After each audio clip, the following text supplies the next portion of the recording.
The elevator shuddered once, then groaned, clanked, and stopped completely. Ava Hart's heart skipped a beat as the lights flickered overhead. "Oh, come on," she muttered, stabbing the emergency button with a little more force than necessary. Nothing but a distant beep.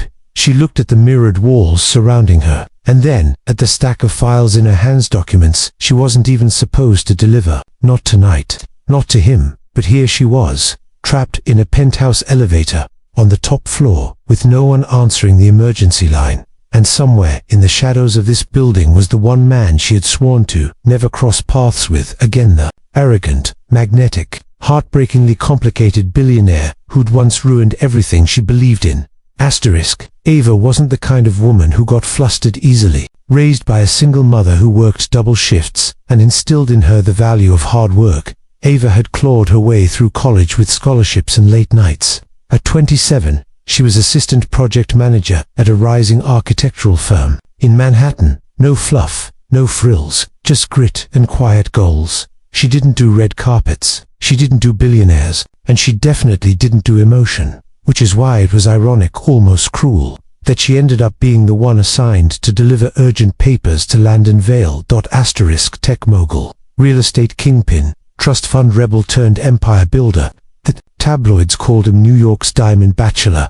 Ava had another name for him, the man who nearly destroyed her career. 3 years ago, when she was an intern at a different company, Landon had shown up as a last-minute investor. A casual remark she made about his reputation got overheard and twisted on within a week. She was out of a job. She never even got to explain. So tonight, standing in a locked elevator in the penthouse suite of Vale Tower, all she could think was, this is the universe's sick sense of humor. A buzzing sound snapped her out of her thoughts. The elevator jolted again, and then with a slow sigh, the doors opened, and there he was, framed in a tailored charcoal suit and a cloud of aftershave that smelled like expensive decisions. Landon Vale stood with his hands in his pockets, looking like a man who had never once been surprised by life. Except when he saw her, something flickered in his eyes. Ava stepped out quickly, brushing past him. "Here," she said stiffly, holding out the envelope. "Your legal team wanted these signed before midnight, did they?" he said slowly, not taking the folder.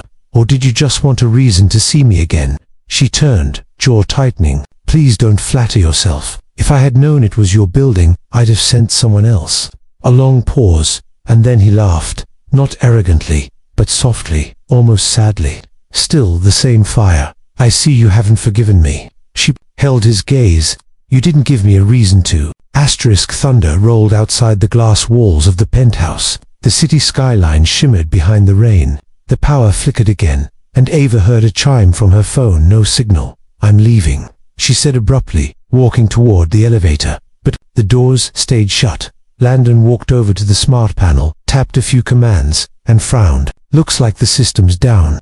The entire building just switched to lockdown mode. Storms worse than expected. Ava's pulse raced. "You're saying I'm stuck here until they reboot the system? Could be an hour, maybe 2. He looked at her again. "I'm not the villain in a thriller. Ava, you're safe here." She hesitated. Her heels clicked softly as she walked across the marble floor. Safe is a stretch. Landon poured himself a glass of whiskey and held up the bottle. "Truce." She didn't respond. Instead, she wandered toward the floor-to-ceiling windows. "You live in the sky," she said quietly. He followed her gaze. "I don't live. I operate. There's a difference." "Always so poetic," she murmured. "Do you rehearse that in the mirror?" Landon didn't smile. "You always had a way of making things sound more dramatic than they are, and you always made real things feel unreal, like pain or trust." That made him pause. Outside, lightning split the sky. Inside, the silence grew thick. She didn't expect what came next. "I didn't mean to get you fired." His voice was quiet, the sharp edges gone. "I found out too late. When I tried to fix it, you were already gone." Ava turned. "Fix it? You think fixing it would have changed the shame I walked through? The way my mum looked at me when I came home early from work that week, pretending everything was fine?" Landon looked genuinely hurt. "No, I don't think it would have changed that. But I still wish I had." The honesty in his eyes made her breath catch. Just for a second. As the storm outside howled louder, A crackling sound drew Ava's attention to the fireplace across the room. It had autolit during the power outage, casting a golden glow over the cold room. Landon sat on the couch, not looking at her anymore, just quiet. She found herself sitting across from him, not out of forgiveness, not out of comfort, but because she was tired of running from ghosts that never left. "I'm not who I was 3 years ago," he said softly. She didn't answer. Instead, she whispered, "Neither am I." And as the rain traced patterns down the window panes, two strangers sat inches apart, surrounded by secrets, sparks, and the storm outside.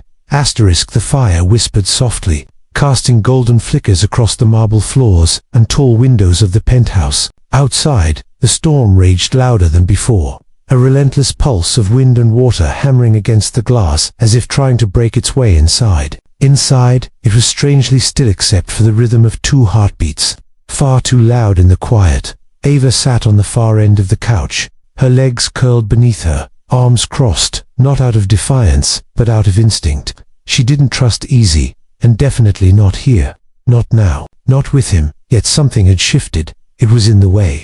Landon no longer held himself like the untouchable billionaire the world admired. It was in the way his shoulders curved slightly, as though the storm outside had reached him on the inside. Too, she couldn't remember the last time she'd seen someone who looked so, tired. "You're not going to say anything?"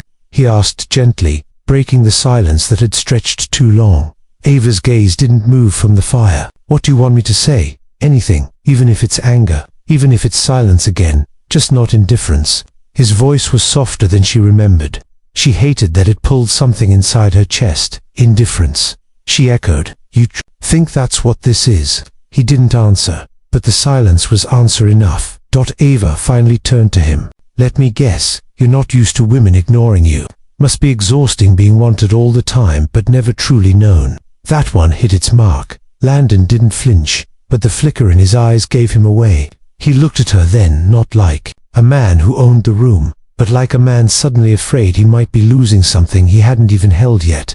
"I never wanted to be known," he admitted, "until the moment someone looked at me like I was more than what I owned." Ava blinked. The confession landed between them like thunder.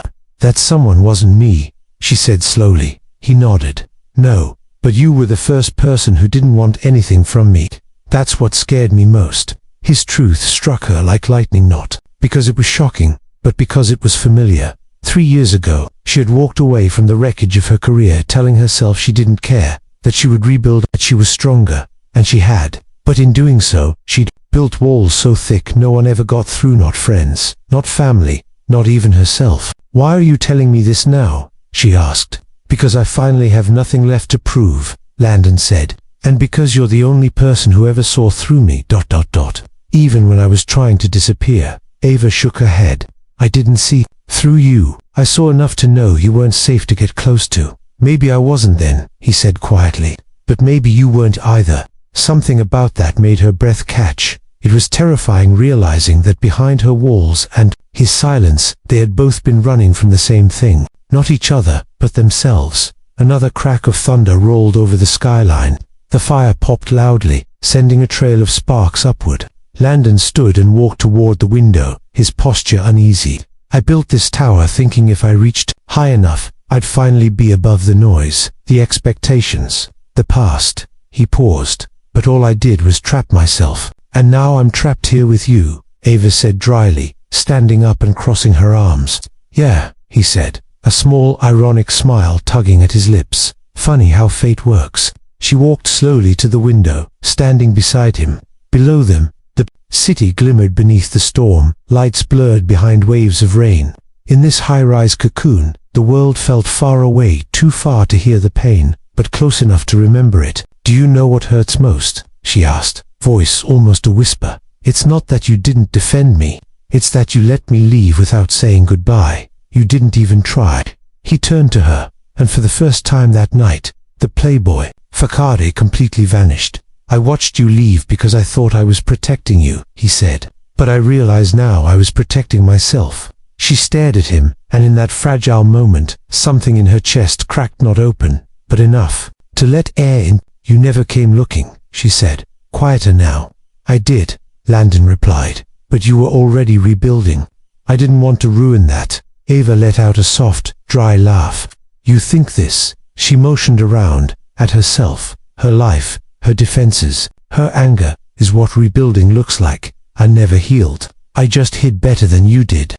Neither of them moved. Outside, the storm began to ease just slightly, the wind settling into a rhythm more like a lullaby than a war cry. Landon stepped closer, but not too close, just enough to bridge a silence. You said I wasn't safe to get close to, he said carefully. Maybe I wasn't, but if you ever decide to take a step, even a small one, I'll be here. No games, no noise, just me. She looked up at him, and in his eyes, she didn't see the billionaire. She didn't see the mistakes, or the press, or the man who once let her go. She saw the man who had waited for a storm to break so the truth could find its way in. The fire cracked again behind them, and then, from the distance, a quiet ding echoed. The elevator was finally working again, but neither of them moved, because sometimes, the scariest part isn't being stuck, it's realizing you're not sure you want to leave anymore. The elevator doors slid open with a soft chime, revealing nothing but emptiness and cold steel. Ava stared at it like it was a choice she didn't know how to make.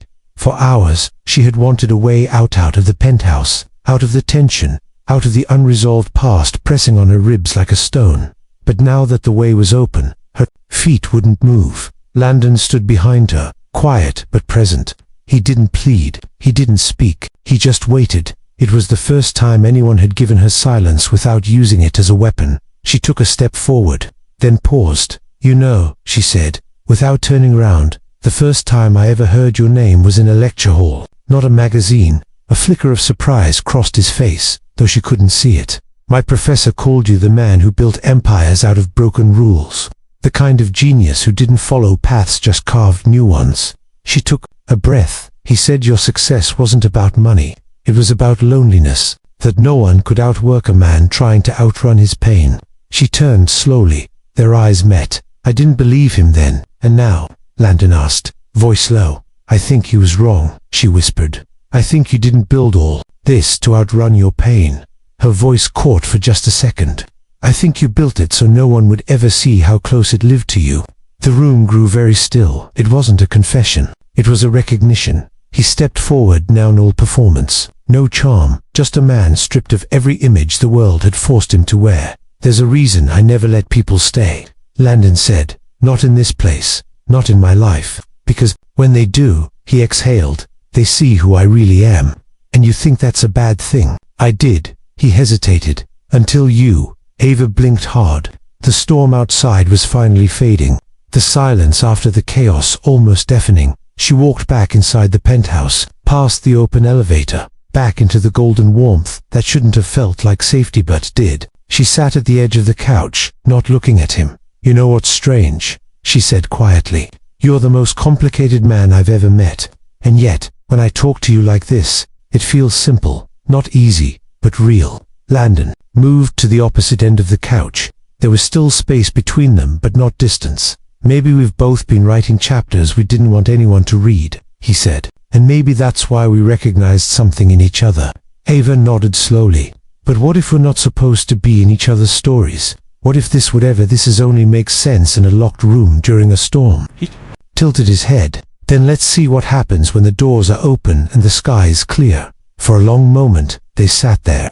No promises, no declarations, just breath and space, and a shared understanding that sometimes the most powerful connections aren't loud. They're quiet enough to hear your own heartbeat echo in someone else's presence. Landon stood and walked to a corner of the penthouse she hadn't noticed before. He returned carrying something wrapped in a velvet cloth. What's that? She asked. He placed it gently on the table and unwrapped it, revealing an old, leather-bound journal. Its edges worn, pages frayed. My mother gave me this, he said, eyes on the book, told me to write down every moment that made me feel something real, even if I didn't understand it yet. He pushed it gently toward her. Write one thing, he said softly, just one. If this night ever meant anything, let it have a place somewhere that isn't just memory. Ava looked at the journal. Her fingers hovered over the pages, trembling, just slightly. Then, slowly, she picked up the pen lying beside it, and she wrote, just one line. one truth, one sentence that would live between them, even if the elevator took her away. When she finished, she closed the book and looked up. I'm not ready to stay, but I'm not ready to leave either. Landon nodded. Then don't. The city outside was beginning to glow again, lights returning as if nothing had happened. But in this space, in this strange, golden, quiet place, everything had changed. She hadn't expected to feel anything. He hadn't expected to let anyone close enough. And yet, there they were, two people who once had nothing in common, now writing the same story from opposite sides of the same page. Asterisk. The next morning, sunlight spilled through the wide glass windows like a secret slowly revealing itself. Ava blinked awake on the oversized sectional sofa, her jacket draped over her like a blanket. The fireplace had burned low, just soft embers now glowing faintly, but the space still held the warmth from the night before. Not just the heat, but something else. A stillness, a quiet that felt less like silence and more like understanding. For a second, she wasn't sure if everything that had happened was real. The wine, the journal, the way Landon had looked at her like she wasn't just a passing storm, but something he hadn't realized he was waiting for. She sat up slowly, rubbing sleep from her eyes, then noticed the journal still resting on the table. Her line was still the last thing written. No edits, just her handwriting and its small, honest truth. This stranger makes me feel like I've known him in another lifetime. Footsteps echoed from down the hallway. She tensed, just a little, unsure of how to greet a man after sharing a conversation, and then falling asleep in his living room. Landon appeared in a white shirt and grey joggers, casual in a way that almost made her forget he was the kind of man featured on business magazine covers. But this version of him wasn't the one the world talked about. This version looked real, grounded, almost approachable. I made coffee, he said, holding up a mug like a peace offering. Wasn't sure how you take it, so I made 3 versions. Ava laughed softly, surprising herself. You made 3 coffees. I'm a recovering control freak, he said with a slight smile. I cope in weird ways. She accepted the mug with a nod of thanks and took a sip. Strong, no sugar. Perfect. I didn't mean to fall asleep here, she said. I didn't mean for you to feel like you had to leave, he replied. Their eyes met, and there it was again. That tether neither of them could name, but both clearly felt. I should head back, she said after a moment. But even as the words left her mouth, her voice lacked conviction. He said something last night, Landon began, walking over to the window and parting the curtain with 2 fingers. That being here feels like stepping into someone else's story. Ava nodded. You weren't wrong. His reflection looked back at her through the glass. But what I never told anyone is, I don't know how to finish it. I built all this trying to outrun a past I never processed. And somewhere along the way, I forgot what it was like to write something that mattered. Ava took a slow breath. Then maybe it's not about finishing the story. Maybe it's about writing a new one from scratch. Landon turned, his expression unreadable. Would you help me do that? She blinked. You mean like, actually help you write something? I mean, he said, stepping closer, would you stay long enough for me to remember what it feels like to believe in something again? The words caught her off guard, just their vulnerability, but the way they struck a part of her she didn't know was still tender. I'm not someone who stays, she whispered, voice cracking. People don't wait for me, they move on. I'm the one who's always been easy to leave. You're not easy to leave, he said, his voice quiet but sure. You're just used to people who never looked long enough to see you. And in that moment, she believed him, because here, in this penthouse, surrounded by stories neither of them meant to share, Ava Thompson wasn't just a woman caught in someone else's life. She was becoming the author of her own. Landon offered her a pen, the same one she'd used to write in the journal the night before. Write something else, he said. She hesitated, then took it. This time, she didn't write a single line. She wrote a paragraph, one that started with a sentence she'd never had the courage to say before. Maybe I'm not broken. Maybe I've just never been given the space to be whole. When she finished, Landon took the journal and didn't read the words aloud. He just pressed his palm to the page like it was a heartbeat he could feel. Outside, the city was waking up, but inside the penthouse, something softer stirred hope maybe, or the beginning of something they hadn't dared imagine. I have an idea, Landon said suddenly. It's unconventional. I'm listening. Stay for a week. Ava's eyes widened. Not like that, he said quickly. sensing her hesitation. No expectations, just, work with me, help me, right? Let's see where the story goes, and if it goes nowhere, she asked. He smiled, faint and honest. Then, at least we wrote something we'll never forget. And in the echo of his words, she felt something shift, not in him, but in herself. The world outside might still be spinning, life might still be full of complications, but right now, in this space filled with half-written pages and unspoken truths, Ava Thompson wasn't lost. She was becoming. By the second morning, the penthouse didn't feel like a cage anymore. Felt like a quiet world set apart from everything Ava had been running from. She stood barefoot near the kitchen island, sipping herbal tea while sunlight spilled in through the tall windows, stretching golden lines across the floor. Landon was already working, his laptop open, headphones in, gaze focused, but he wasn't typing, he was just staring, like he was trying to coax something fragile out of hiding. Ava studied him for a moment, then gently set down her mug, still stuck. He didn't jump at her voice. Instead, he removed his headphones and leaned back, his jaw tightening. I have the skeleton, I just don't have the soul. She tilted her head. What if it's not the story that's soulless? What if the person writing it is afraid to feel again? He looked at her sharply, but not in anger. It was more like surprise that she'd seen him that clearly. What happened to you, Landon? She asked quietly. Not the headlines, not the business deals. I mean the real thing. The moment you stopped letting anyone close. He closed his laptop and stood. For a beat, it looked like he might dodge the question. But instead, he walked to the window, hands in his pockets, voice low. I was supposed to get married 3 years ago. Ava felt her heart pause. She didn't leave, he added quickly, at least, not by choice. She died. Car accident. On her way to meet me. The silence that followed felt thick, like it carried all the words he'd never said. She was the one who saw me, before the money, before the chaos. I started building everything for her, the company, the penthouse, the life we dreamed of. And then, he swallowed. None of it mattered anymore. Ava's voice was soft, barely more than a breath. So you locked yourself in a palace and forgot what life felt like outside the gates. Landon turned to face her, his expression raw. You talk like you've been there. I have, she admitted, but my prison wasn't made of walls. It was built from promises no one kept. I got tired of being left, so I stopped waiting. He walked toward her, slow and measured, like she was something delicate he didn't want to shatter. Then why are you still here? Because for the first time in a long time, she said, lifting her eyes to his, I don't feel invisible. There was something magnetic in the stillness between them. Not romantic, not yet, but deeply human, to people who weren't searching for each other, and yet somehow found the missing chapters of themselves in the other's presence. Later that day, Landon suggested they take a break. Let's go somewhere, he said. Not far, just out of this glass tower. Ava hesitated. You leave this place, he smirked. On occasion, usually with a driver and dark glasses, but I'm willing to risk it. He took her to a small bookstore tucked between two brick buildings in an older part of town. Inside, it smelled like old paper, lemon polish, and nostalgia. Ava's eyes lit up as she ran her fingers along the spines of vintage novels. This place, it's like a library for the forgotten. Landon smiled. I used to come here before anyone knew my name, when stories were the only things that kept me company. They sat in a back corner, reading quietly. No expectations, no pretense.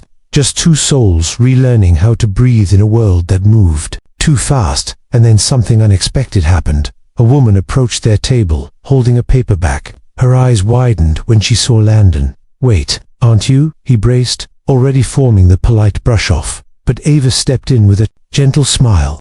We're just here as book lovers today. The woman blinked, nodded slowly, and walked away. Landon looked at Ava, something shifting in his expression. You didn't try to use my name. You didn't flinch.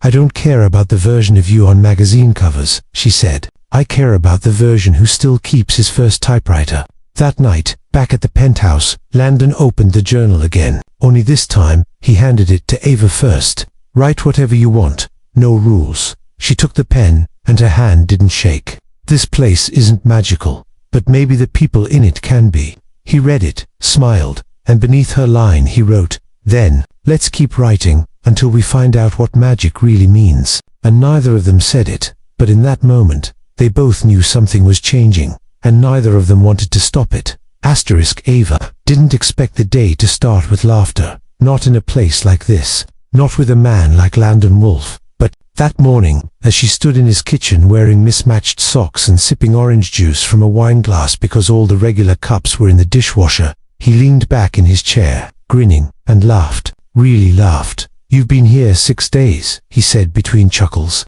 "and you've managed to rearrange my kitchen, beat me at chess 3 times, and convince me that my very expensive living room rug is actually hideous." "It is hideous," Ava said, raising a brow. "It looks like a bear gave up on life halfway through knitting a sweater." And just like that, he laughed again, full, unguarded, and almost boyish. But beneath the warmth, there was something unspoken, hanging in the air, a shift, a breath before the truth. Because somewhere between shared silences and half-written journal pages, things had changed, and both of them knew it. Landon turned serious. "I have to tell you something." Ava froze, her heart skipping. "Okay." He walked toward her, slowly, like the words were heavy in his chest. "The world knows me as one thing, a billionaire, a strategist, a success story. But none of that matters if the people around me can't trust who I am underneath." Her hands tightened around the glass. "You think I don't trust you?" "No," he said softly. "I think you do. And that's what scares me." She set the glass down carefully. "You don't have to be afraid of being known, Landon. I don't want anything from you, not your money, not your name, just the truth." He hesitated, then handed her a folded envelope from his jacket pocket. She unfolded it. A letter, dated 3 months ago. It was addressed to someone named Eleanor Shaw. Ava read, her eyes narrowing. It was a letter of recommendation, glowing, but what struck her was the final paragraph. "She reminds me of someone I once knew, someone I couldn't save. I think that's why I hired her. Not because I needed help organizing my library, but because I needed to remember that saving someone starts with not running away from them." Ava looked up, stunned. "You wrote this about me?" He nodded. "You were applying to that internship at the museum. I pulled strings." Quietly, her breath caught. "Why didn't you say anything?" "Because I didn't want you to feel like you owed me. I just wanted you to believe in yourself again." Tears welled in her eyes. "No one's ever done that for me. Not like that." He reached for her hand gently, like asking permission. "You did it for me first." She nodded, her throat tight. "So, what now?" Before he could answer, his phone buzzed. He glanced down, sighed. "It's the board. They want me back in New York tomorrow." Ava blinked. "Tomorrow? I was only supposed to be here for a week. The storm kept me longer. You kept me longer." Her heart twisted. "So that's it?" Landon looked at her with something fierce in his eyes. "I don't want it to be, but I need to know. If I ask you to come with me too, leave all this behind, what would you say?" Ava stared at him, her pulse loud in her ears. "Are you asking because you need me in your life, or because you're afraid of going back to a version of yourself you no longer recognize?" He didn't hesitate. "Both." She exhaled, her voice trembling. "Then ask me again tomorrow, when you're sure." That night, she didn't sleep. She sat by the fire, the journal open on her lap. She wrote a single sentence. "Sometimes the biggest leap of faith isn't in falling, it's in letting someone catch you." Morning came like a whisper, soft and golden. Landon was already packed, dressed in black, silent. She stood at the door, watching him. He turned. "I'm ready to ask." Ava smiled through the sting in her chest. "I'm ready to answer. Come with me," he said. "Not as a billionaire, not as a man used to control, but as someone who had finally learned how to hope." And she stepped forward, not because she needed rescuing, but because, for the first time, she was choosing to walk toward something instead of running from it. Outside, the city moved on, unaware. Inside, two souls stepped into a future neither of them had planned, one quiet, one brave, one sentence at a time. And that was how the story truly began.